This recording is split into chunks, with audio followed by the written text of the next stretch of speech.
एक तो है हमारा छोटा सा टॉपिक स्टेटस ऑफ वायरसेस। हमने 5 किंगडम क्लासिफिकेशन सिस्टम पढ़ा है, उसमें हमने बैक्टीरिया को भी क्लासिफाई किया है, प्रोटोजोन्स को भी किया है, फंजाई को भी किया है, एल्जी को भी किया है, प्लांट्स को भी किया है, एनिमल्स को भी किया है। लेकिन इन किसी भी 5 किंगडम क्लासिफिकेशन सिस्टम में हमने वायरसेस की एग्जांपल नहीं पढ़ी। अब वायरस को इन 5 किंगडम्स में शामिल ना करने की वजह क्या है? 2 वजूहात हैं बेटे। एक वजह ये है कि कुछ लोग इसको लिविंग कंसीडर करते हैं और कुछ लोग जो हैं वो इनको लिविंग पार्टिकल ही कंसीडर नहीं करते, वो कहते हैं ये नॉन लिविंग है। जब वो नॉन लिविंग है तो जाहिर बात है 5 किंगडम क्लासिफिकेशन सिस्टम तो जिंदा जानदारों के लिए। अब इसको नॉन लिविंग कंसीडर करने की वजह क्या है? They can be crystallised. इनको आप क्रिस्टलाइज कर सकते हो। क्रिस्टलाइज तो आप सॉलिड चीज़ों को कर सकते हो। सॉलिड चीज़ें नॉन लिविंग होती हैं। अब लिविंग इनको क्यों कंसीडर किया जाता है?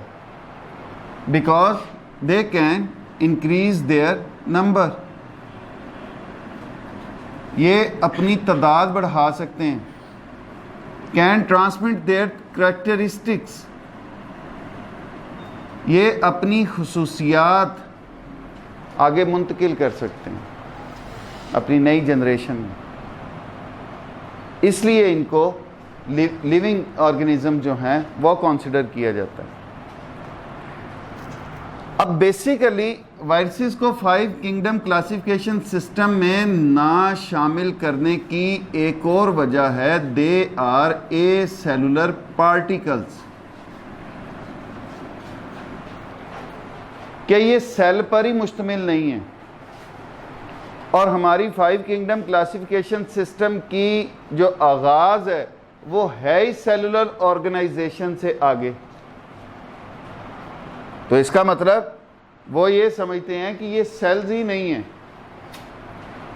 एक अगर टिपिकल हम वायरस की एग्जांपल लें कि हमारे पास एक बैक्टीरियोफेज है। बैक्टीरियोफेज वो वायरसेस होते हैं that spread diseases in bacteria. वो सिंपल सी स्ट्रक्चर होती हैं। एक उनका प्रोटीन कोट होता है, अंदर उसके डीएनए या आरएनए मौजूद होता है, बस दैट्स इट। क्या क्या मौजूद है इसके अंदर? डीएनए या आरएनए, और इसके गिर्द जो है वो प्रोटीन कोट मौजूद होता है, बस। बाकी nucleus, ribosomes, lysosomes, Golgi apparatus, mitochondria, वो कुछ भी इसके अंदर मौजूद है। तो फिर ये तो बैक्टीरिया में भी बीमारियां फैलाते हैं, इंसानों के अंदर भी बीमारियां फैलाते हैं, पौधों में भी बीमारियां फैलाते हैं, जानवरों में भी बीमारियां फैलाते हैं। तो फिर ये इस काबिल कैसे होते हैं? जब भी ये किसी होस्ट के अंदर एंट्री लेते हैं, होस्ट मीन हम, एनिमल्स, पौधे, बैक्टीरिया, तो ये अपना जेनेटिक मटेरियल जो है इसको अटैच कर देते हैं होस्ट मशीनरी के साथ। सेलुलर मशीनरी जो है उसके साथ इसको अटैच कर देते हैं। इस्तेमाल उसको करवाते हैं, खुराक उससे लेते हैं, सिंथेसिस नए मॉलिक्यूल्स की उससे करवाते हैं, तादाद अपनी बढ़ा रहे होते हैं। इस तरह से ये अपनी तादाद बढ़ा लेते हैं। अब इन्हीं की एक सब कैटेगरी है, उनको हम नाम देते हैं प्रियॉन्स एंड वीरॉइड्स।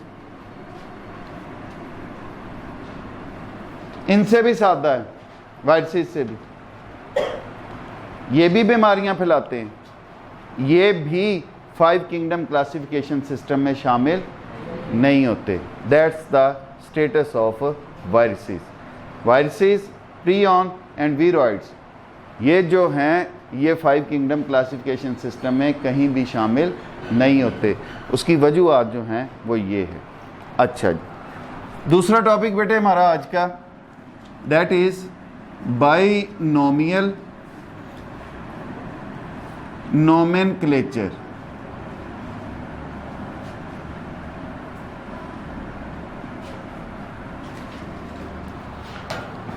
अब मैं फॉर एग्जांपल बात करता हूं, होमो सेपियंस,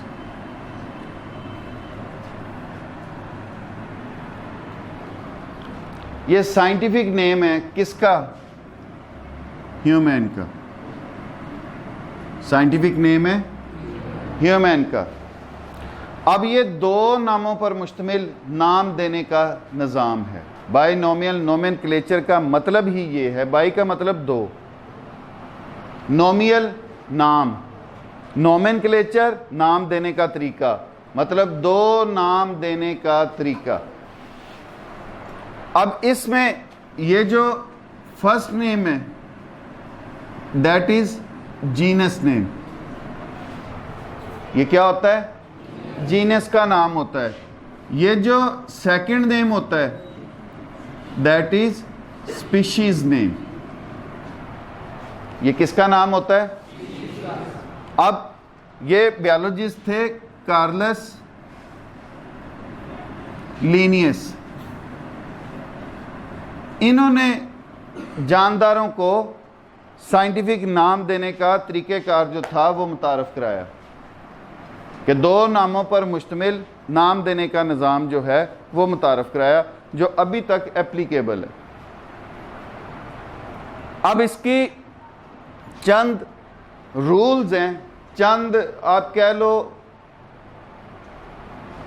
रूल्स, रेगुलरिटीज़, तरीक़ेकार हैं जिनके मुताबिक हम इस नाम को लिखते हैं। जैसे फर्स्ट वन जो हमें इसमें देखना पड़ता है कि ये जो आपका साइंटिफिक नेम होगा यूजुअली प्रिंटेड इन इटैलिक। जब आप इसको कंप्यूटर में लिख रहे हो या आप इसका प्रिंट लेना चाह रहे हो तो आप इसको इटैलिक वर्ड्स में लिखोगे। इटैलिक वर्ड्स नॉर्मल से टेढ़े होते हैं, जैसे ये एच है, अगर इटैलिक का एच होगा तो वैसे होगा। आम ओ ये है, इटैलिक का ओ क्या होगा? टेढ़ा होगा। ये आम एम है, जो इटैलिक का एम होगा वो टेढ़ा होगा। तो ये इटैलिक में लिखा जाएगा। प्रिंट अगर निकाल रहे हैं हम या कंप्यूटर में लिख रहे हैं तो हम उनको इटैलिक में लिखेंगे। अगर हम हाथ से लिख रहे हैं तो फिर हम उसको अंडरलाइन करेंगे। These are underlined if they are hand written.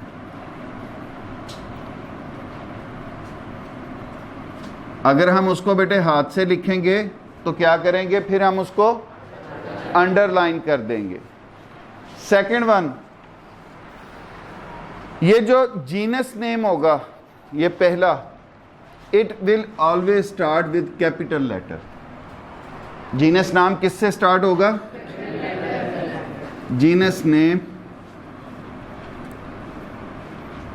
Will start with capital letter.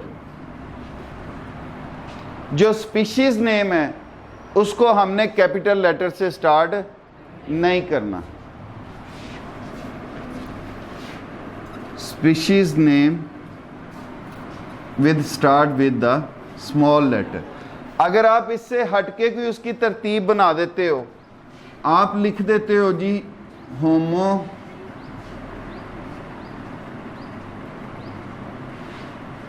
Sapiens,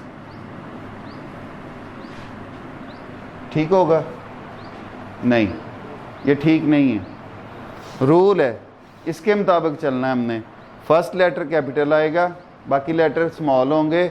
species name जो है वो स्मॉल लेटर से शुरू होगा, बाकी लेटर्स भी उसके स्मॉल होंगे। और कोई भी तरतीब आप इससे हटके बनाते हो तो वो इनके मुताबिक नहीं होगी, वो साइंटिफिक नेम लिखने का तरीक़ेकार नहीं होगा। थर्ड रूल बेटे, अगर आप एक दफ़ा किसी मज़मून में, किसी अपनी तहरीर में किसी ऑर्गेनिज़म का साइंटिफिक नाम लिख रहे हो तो आपको उसका पूरा नाम लिखना पड़ेगा, आपको उसका पूरा नाम लिखना पड़ेगा। जैसे इस्चर्शिया कुलाई,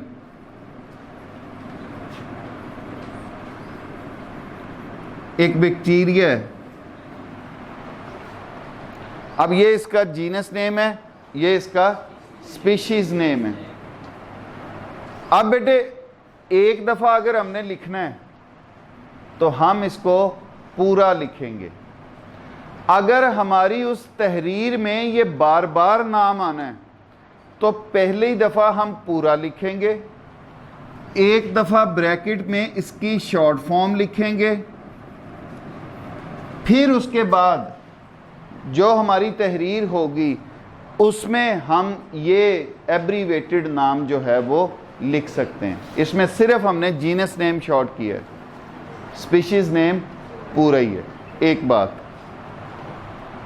दूसरी बात, union laboratory and diagnostic centre अब आपको किसी भी किस्म के टेस्ट के लिए लाहौर, मुल्तान, कराची या किसी भी बड़े शहर जाने की जरूरत नहीं। अब मियां चन्नू में ही वही मयार आपकी दहलीज पर मुयस्सर है।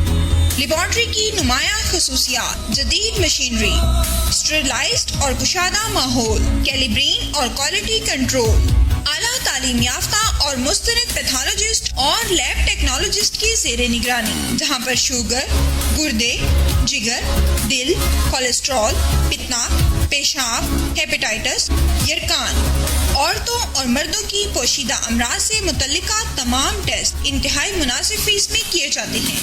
बैरून मुल्क जाने के लिए आरजी मेडिकल टेस्ट के लिए तशरीफ लाएं। घर से सैंपल कलेक्शन की सहूलत भी दस्तयाब है।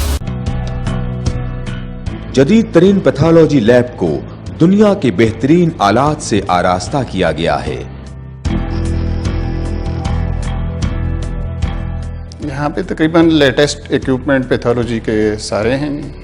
यहाँ पे ये है कि एक्यूट इमरजेंसी में जो भी चीज़ें रिक्वायर्ड होती हैं कार्डियक सर्जरी में, उसके अलावा बाकी कोई एक्सीडेंटल केस ऐसे हैं उनकी रिक्वायरमेंट के मुताबिक सारी चीज़ें यहाँ पे हैं। बेसिक जो हमारे टेस्ट हैं उनके अलावा स्पेशल टेस्ट, हार्मोन एनालिसिस, उसके बाद इनके ट्यूमर माइक्रोबायोलॉजी डिपार्टमेंट, तो तकरीबन सब फील्डों को यहाँ पे कवर कर। Union laboratory and diagnostic centre, Mehar Mohammad Naeem, laboratory manager, biochemist, lab technologist, MSc biochemistry, university of agriculture Faisalabad, BSc medical laboratory technology, Sheikh Zayed hospital, Punjab university Lahore. उसको सुपरवाइज करते हैं और हमारी जो इक्विपमेंट है लैब में वो second to none, top class.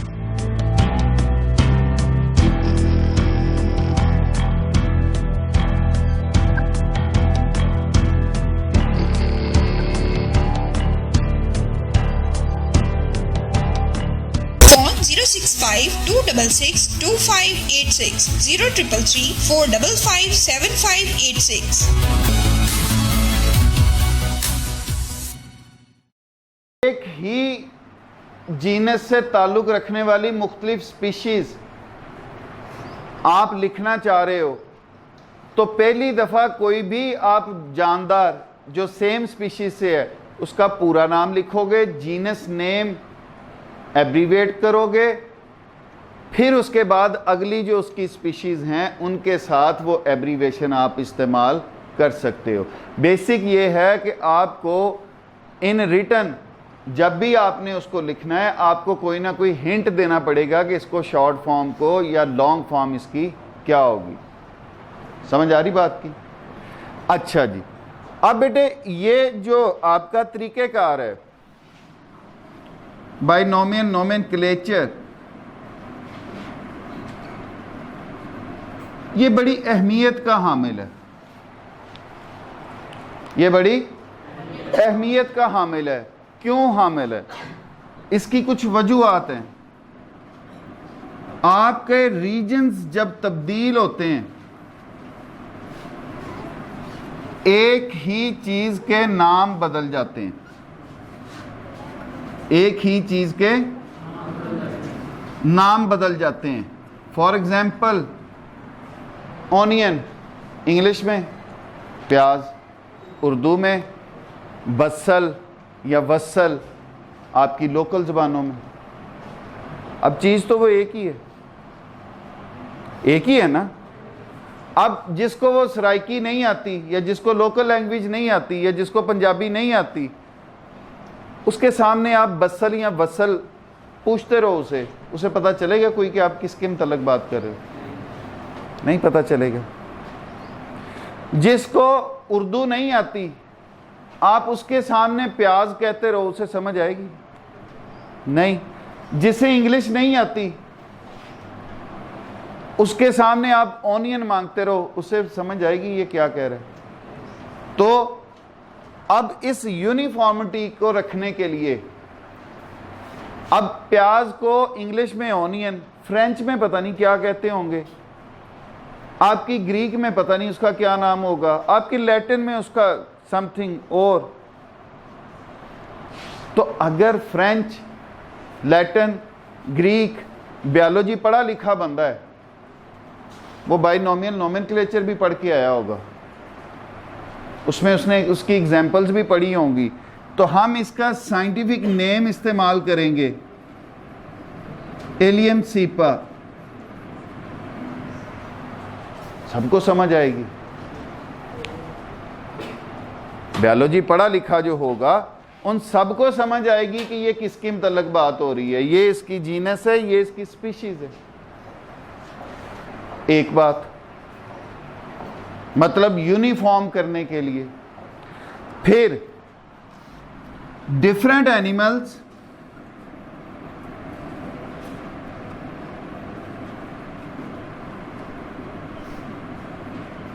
Have same names, regional, इलाकाई नाम उनके सेम है। जैसे ब्लैक बर्ड, ब्लैक बर्ड, अब कुछ इलाकों में इस ब्लैक बर्ड जो है उससे मुराद ले ली जाती है क्रो, और कुछ में रेवन। मतलब कुछ रीजन्स ब्लैक बर्ड से मुराद लेते हैं कि कवा, और कुछ रीजन्स जो हैं वो रेवन। अगर क्रो को उसके साइंटिफिक नेम से पुकारा जाए, रेवन को उसके साइंटिफिक नेम से पुकारा जाए, तो दोनों एक दूसरे से डिफ्रेंशिएट हो जाएंगे, फर्क पता चलेगा। ब्लैक बर्ड में तो दोनों की कॉमन अंडरस्टैंडिंग बन रही है। अच्छा, ये जो साइंटिफिक नेम है, चूंकि ये मुश्तमिल हैं जीनस नेम पे और स्पीशीज नेम पे, इसलिए ये बताते हैं कि इनकी एवोल्यूशनरी हिस्ट्री क्या है। हमने वो साइंटिफिक जो टेक्सास पढ़े थे, याद है ना, kingdom, phylum, class, order, family. अब स्पीशीज, स्पीशीज के बाद जीनस, जीनस के ऊपर उनकी क्लासेस, उनके ऑर्डर्स, उनकी हमें सारा पता चलता है कि इसकी, और वो उस किंगडम में या उस फाइलम में उनकी सारी प्रॉपर्टीज़, उनकी सारी खसूसियात डिस्क्राइब्ड होती हैं कि ऐसा ऐसा ऐसा ऐसा जानदार होगा तो वो इस फाइलम के अंदर फिट होगा, इस किंगडम के अंदर शामिल होगा, इस क्लास के अंदर आएगा, इस ऑर्डर के अंदर आएगा। जबकि अब जैसे फिश जो है, आम ख्याल ये है फिशेस जिनको शामिल किया जाता है फिश कैटेगरी में कि वो वर्टेब्रेट्स होती हैं। वो क्या होती हैं? वर्टेब्रेट्स होती हैं। वर्टेब्रेट्स जिनमें रीढ़ की हड्डी मौजूद होती है। लेकिन वहीं पर कॉमन नेम जो हमने दिए हुए हैं, जैसे स्टार फिश, जेली फिश, सी फिश, अब उनमें तो अवर्टिब्री का नामो निशान नहीं पाया जाता। तो वो अपनी एवोल्यूशनरी हिस्ट्री को अपने कॉमन नेम से ट्रेस होने देंगे। ठीक हो गया। तो तीसरी इसकी सिग्निफिकेंस, दे गिव्स साइंटिफिक नेम्स जो हैं, एवोल्यूशनरी डाटा, ये क्या देते हैं हमें? एवोल्यूशनरी डाटा देते हैं हमें उनके इर्तिका का पता चलता है, हमें उस ग्रुप में या उस फाइलम के अंदर या उस क्लास के अंदर मौजूद बाकी जानदारों की भी खुसूसियात का पता चलता है। इसलिए बेटे साइंटिफिक नेम्स जो हैं they are much better than the other regional names. Uniformity आती है दुनिया में किसी भी जगह। अगर आप किसी जानदार को साइंटिफिक नेम से बुलाएंगे तो वहाँ पे मौजूद जो दूसरा बायोलॉजी पढ़ा लिखा बंदा होगा उसको वो फ़ौरन से समझ आ जाएगी कि ये किस चीज़ के बारे बात कर रहा है। अब ये 3 जनरल उन्होंने नाम दिए, onion, allium cepa, common sea star, asterias rubens, house crow, corvus splendens, ये 3 नाम हैं। चौथा आपका होमोसेपियंस, इंसान का। 5वां आपका पी प्लांट का पड़ा था, क्या था?